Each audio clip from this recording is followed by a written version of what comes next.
Hello, beauty. I want to invite you into a different kind of conversation today, one that happens less through words and concepts and more through sensation and presence. Today, we're exploring sensuality as the foundation of feminine embodiment, not as something you do, but as a way of being in the world. Think about the most alive you've ever felt in your body. Perhaps it was standing at the edge of the ocean, feeling the water splash up on your body. Maybe it was the first bite of your favorite meal, or the moment you stepped outside after a rainstorm and smelled that fresh, clean air. These ordinary moments, are the ones that can become magical moments through embodied sensuality. Let's start by clarifying a few things. Sensuality is not sexuality.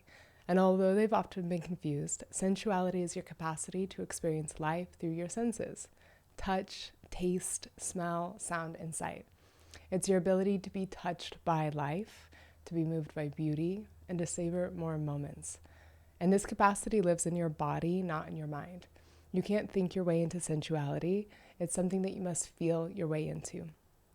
And when I speak of feminine embodiment, I'm referring to a particular quality of receptivity.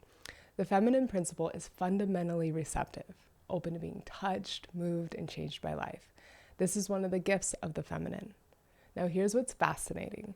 The more we chase intense sensation in our culture through entertainment, social media, spicy food, and loud music, the more we actually become numb. And we've created a world of sensory overwhelm that leaves us, in a lot of ways, either starved or numb to sensation. True sensuality isn't about intensity. It's actually about the subtle. It's about developing the capacity to feel gentle cues. When you can feel the subtle, the ordinary becomes extraordinary. A simple breath becomes a wave of pleasure, and the touch of cotton against skin becomes a moment of connection. The subtlety is what we'll be cultivating together in this transmission. I've discovered that there are 3 primary doorways through which women can reclaim their sensual nature. Each offers a different pathway home to your body and wisdom. The first doorway is slowing down time. The biggest barrier women have to sensuality is actually going too fast. So when we move at the pace of others, sensation can get lost in the background. Our nervous system simply can't register the subtle when we're in constant motion. So we're going to do a little practice together that demonstrates this. So right now, wherever you are, I invite you to take one big intentional breath with me. Now, take another one. This time you're going to inhale for a count of 4. You're going to feel the air entering your nostrils, filling up your lungs, expanding your ribs, and hold for a moment at the top. Then exhale for a count of 6. Take your time. Really feel the release throughout your body. Now, what did you notice? Did that single breath likely contain more sensation than you notice usually maybe in an hour of normal breathing? Probably so, and that is the power of slowing down. It expands our awareness and increases our sensation. So try bringing this quality of slowness to just one other activity in your life. This could be eating a meal with no distractions, chewing each bite thoroughly. You could be washing your hands and just feeling the temperature, the texture, and the movement of the water. You can walk from one room to another, feeling each step, making contact with the floor. And what I want you to know, this practice isn't about doing things slowly forever. It's just a temporary slow down enough to wake up your sensory awareness. Once awakened, this awareness can remain even when you return to a normal speed. Okay, loves. Now the second doorway is through the power of contrast. Your sensory system is designed to notice differences than contrasts. This is why you stop noticing the sensation of your clothing against your skin shortly after getting dressed. It's actually known as the Band-Aid effect. And you can use this neurological fact to your advantage by intentionally creating sensory contrast. So what you're going to do is you're going to alternate between hot and cool water in your shower.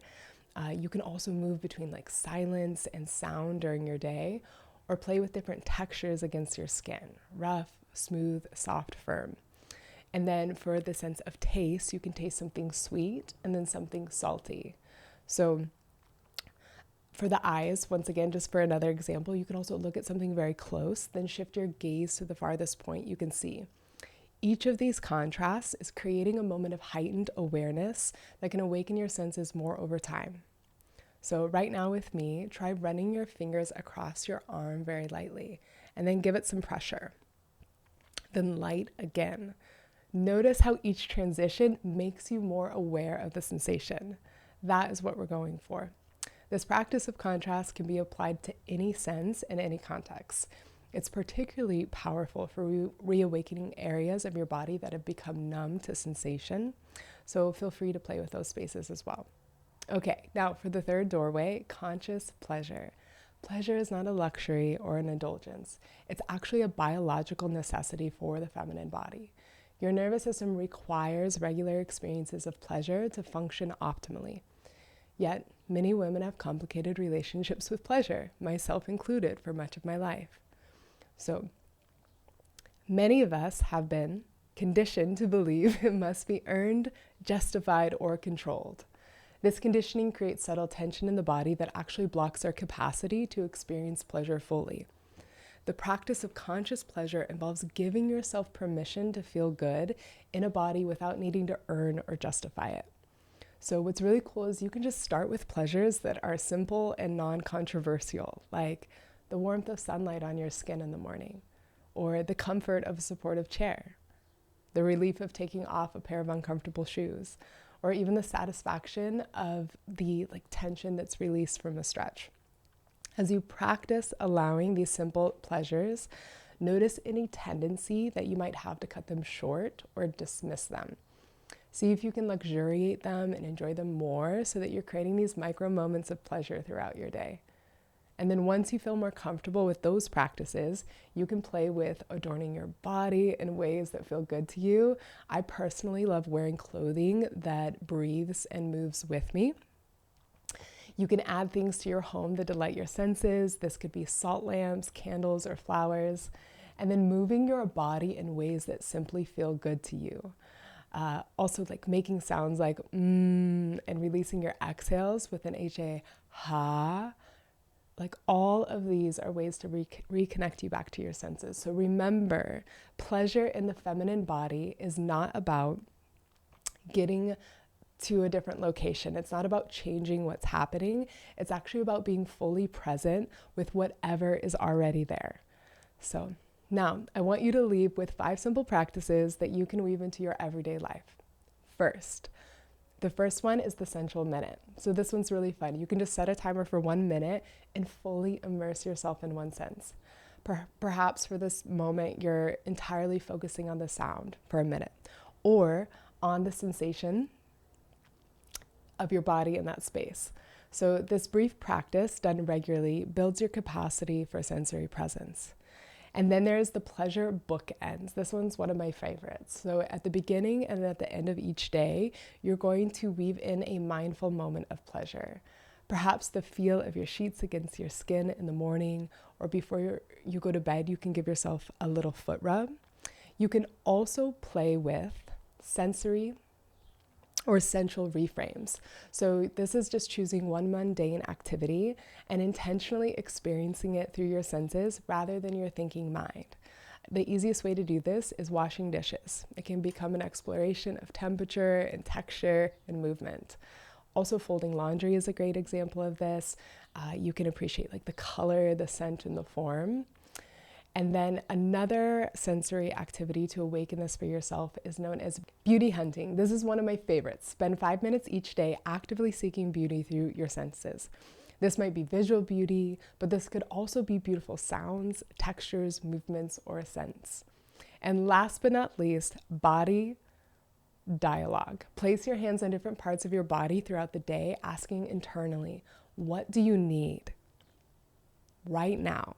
Then listen with your sensing body, not your thinking mind, for the answer. As we complete this first transmission of Embodied Spring, I want to remind you that your body has never forgotten how to feel. Beneath any layers of conditioning or numbness or disconnection, your sensual nature remains. It's just waiting for you and your loving attention. The journey back to sensual embodiment is not about becoming something new. It's about remembering who you've always been. It's about reclaiming this birthright of every woman to be fully alive, connected to her senses, and present in her temple, which is her body. Begin with just one practice that called to you today, and then notice what shifts when you prioritize your senses and you reconnect back to your body. Your body has been waiting for you, and she is ready for you to come home.